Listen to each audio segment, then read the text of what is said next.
Ingresse em 2018 no UniRN, o único centro universitário do RN a conquistar o IGC4 pela 6ª vez. Estude em uma instituição idealizada e administrada por educadores com 83% de empregabilidade e altos índices de aprovação na OAB. Ingresse com a nota do Enem ou agende sua prova no unirn.edu.br. No UniRN, qualidade não é novidade, é o nosso padrão.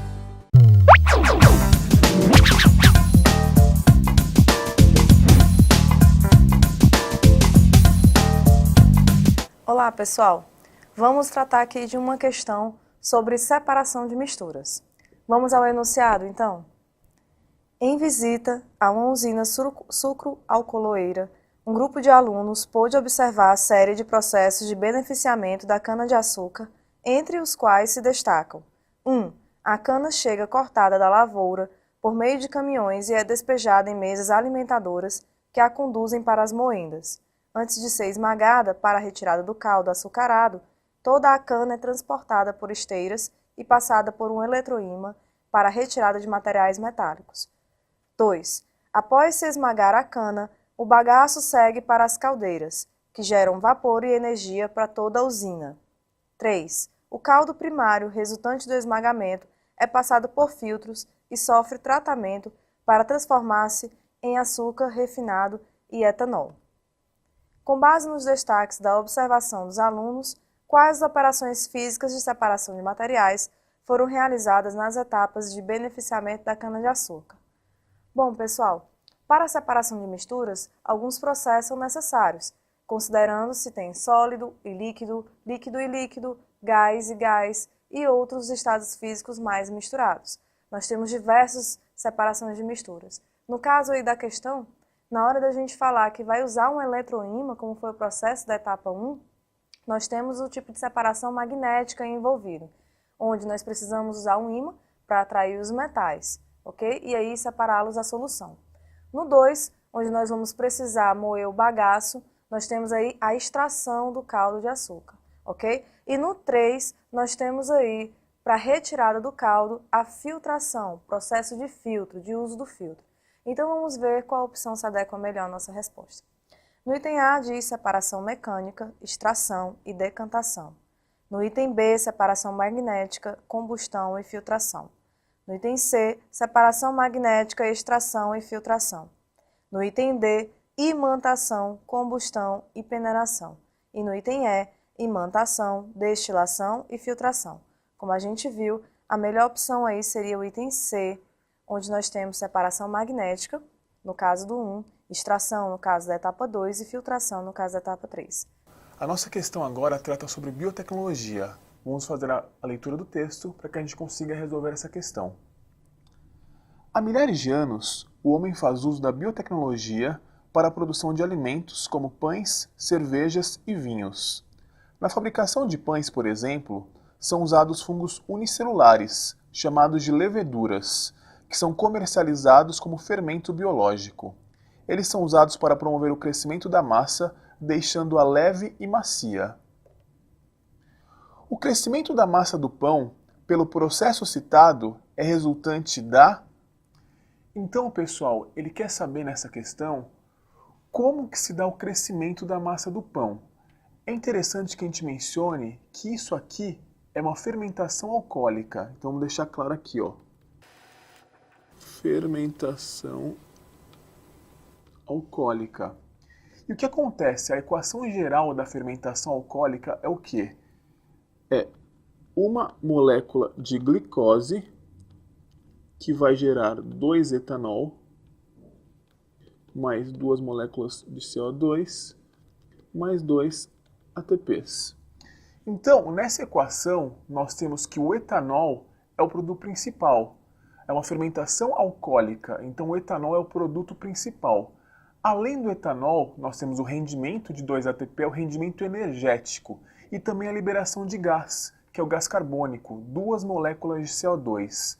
Então, durante o crescimento da massa, essa aeração vai ser promovida justamente pela liberação de gás, por bolhas de gás. E no caso desse processo, o gás formado é o gás carbônico. Então, vamos analisar alternativas para a gente fazer a nossa escolha. O crescimento da massa do pão pelo processo citado é resultante da alternativa A, liberação de gás carbônico. Nessa questão, o tema é biotecnologia, um tema bastante recorrente no Enem. Vamos ler o texto para resolver a questão. A terapia gênica, uma promessa da biotecnologia moderna, consiste na cura de defeitos genéticos pela introdução de genes normais em células de indivíduos doentes. Algumas metodologias em estudo utilizam retrovírus modificado como veículo de introdução do gene desejado. Por exemplo, na talassemia, doença caracterizada pela produção de hemoglobina anormal devido a uma deleção no gene que codifica a cadeia beta da globina, poderia ser usado um retrovírus modificado contendo a informação para a síntese da beta-globina. Nesse caso, deveriam ser realizadas 3 etapas. Primeira, coletar células da medula óssea do paciente. Segunda, colocar as células coletadas em contato com o retrovírus modificado para que essas sejam infectadas. Terceira, reintroduzir as células infectadas no paciente. A seguir, estão esquematizadas 5 diferentes partículas virais representadas pelos esquemas 1, 2, 3, 4 e 5. Então, pessoal, ele vai mostrar 5 possíveis esquemas de qual seria o vírus, como teria que ser esse vírus. Então vamos analisar as informações e depois a gente vai fazer a escolha. X representa o trecho de ácido nucleico viral que codifica as proteínas necessárias para a formação de novas partículas virais no interior da célula hospedeira. Y representa o trecho de ácido nucleico introduzido que contém a informação para a síntese da cadeia beta da globina. E essa bolinha indica que a partícula viral contém as enzimas transcriptase reversa e integrase, que insere o material genético de origem viral no genoma da célula. Então, pessoal, nessa questão ele vai pedir exatamente isso. Indique qual dos retrovírus modificados apresentados nos esquemas acima seria o mais indicado para ser usado nesse tratamento. Então, vamos aqui analisar esses 5 esquemas. O que é importante que se tenha para combater essa hemoglobina normal, para resolver esse problema? Nós precisamos, sem dúvida nenhuma, do trecho Y. Por quê? Porque esse trecho Y que contém informação para a síntese da cadeia beta da globina. Então, o trecho Y é indispensável. Então, vamos ver quais que tem o trecho Y desses 5 esquemas. O esquema 2, o esquema 3, o esquema 4 e o esquema 5. Então, nós já riscamos o esquema 1. O esquema 1 não é. Então, a bolinha indica que a partícula viral contém as enzimas transcriptase reversa e integrase. Então, pessoal, essas enzimas são muito importantes. Por quê? É um retrovírus. A transcriptase reversa vai fazer o quê? Vai transformar RNA em DNA. E a integrase vai integrar o material do vírus à célula hospedeira. Então é necessário que essa bolinha que indica a presença de enzimas esteja presente. Então vamos ver quais os esquemas que tem essas bolinhas. Nós temos no esquema 2 e no esquema 4. Então não pode ser o esquema 3 nem o esquema 5. Então ficamos no esquema 2, que tem X, Y e a bolinha, e o esquema 4, que é o Y e a bolinha apenas. Nesse caso, pessoal, o fragmento X não deve estar presente. Por quê? Porque, como ele diz aqui no exercício, o fragmento X ele representa as proteínas necessárias para a formação de novas partículas virais. Então, se esse X estiver presente, o que vai acontecer? Esses vírus vão se replicar e vai causar danos para a célula hospedeira. Então não é interessante que esse fragmento X esteja presente. Então, nesse caso, feito todas as considerações, a gente viu passo a passo que o esquema correto tem que ter o fragmento Y e a bolinha. Então, não pode ser o esquema 2, ficando apenas a possibilidade do esquema 4, alternativa D. Essa questão aborda a biotecnologia, um tema que cai com bastante frequência nas provas do Enem. Vamos analisar o texto para que a gente consiga responder a questão. Biofábricas a pleno vapor no país. Na ficção, Os lançadores de teia do Homem-Aranha são um prodígio da ciência. Na vida real, porém, ainda buscamos uma forma de produzir teias sintéticas, resistentes e flexíveis a custo razoável. Um grupo de pesquisadores brasileiros pode ter obtido resultados importantes nesse campo. A partir do DNA de aracnídeos brasileiros, eles produziram biopolímeros que poderão ser aplicados a produtos tecnológicos no futuro. Os pesquisadores analisaram o genoma de 5 aranhas brasileiras para identificar os genes expressos nas glândulas responsáveis pela produção e pelas características da teia. Bactérias Escherichia coli foram geneticamente modificadas para receber as sequências selecionadas e passaram a atuar como biofábricas capazes de sintetizar os polímeros desejados. A técnica citada no texto refere-se a... Então, pessoal, o que esse texto fala? O que ele aborda? Vamos voltar aqui só para a gente sublinhar o ponto importante para a gente saber. Ele fala que os pesquisadores analisaram o genoma de 5 aranhas brasileiras. Depois disso, o que foi feito? Bactérias Escherichia coli foram geneticamente modificadas para receber as sequências selecionadas. Então, o que eu tenho? Eu tenho que, a partir das sequências encontradas nas aranhas, eu transportei para a bactéria. Então, o que eu fiz? Eu peguei um fragmento de um organismo e introduzi em outro organismo. Então, eu peguei o DNA de uma espécie e passei para outra espécie. Toda vez que eu tenho essa transformação, eu estou falando sobre transgenia, quando eu pego um DNA de outra espécie e introduzo em outra espécie. Então, nesse caso, a alternativa correta seria B, transgenia. Resolver uma questão que vai tratar do assunto de energias renováveis. Vamos ao enunciado, então? Uma grande cidade, desejando obter uma forma de energia renovável, realizou um estudo sobre o seu potencial energético e os impactos ambientais desses projetos em sua região. Nessa cidade, há diversas quedas d'água, chove bastante e ocorrem rajadas de vento fortes e inconstantes. Além disso, ela não é costeira. Sabendo que essa grande cidade tem recursos financeiros para a construção de qualquer um dos projetos abaixo, qual a melhor fonte para essa cidade? Item A, nuclear. Item B, eólica. Item C, maremotriz. Item D, hidrelétrica. E item E, solar. Bom, pessoal, a gente deve observar o que o enunciado trouxe para a gente. Eu preciso de uma fonte renovável. Porém, essa cidade ela não é costeira, o que já elimina o item que fala de maremotriz, onde eu só posso usar esse tipo de energia em cidades costeiras. Outra, se é uma cidade em que chove bastante, eu elimino a energia solar.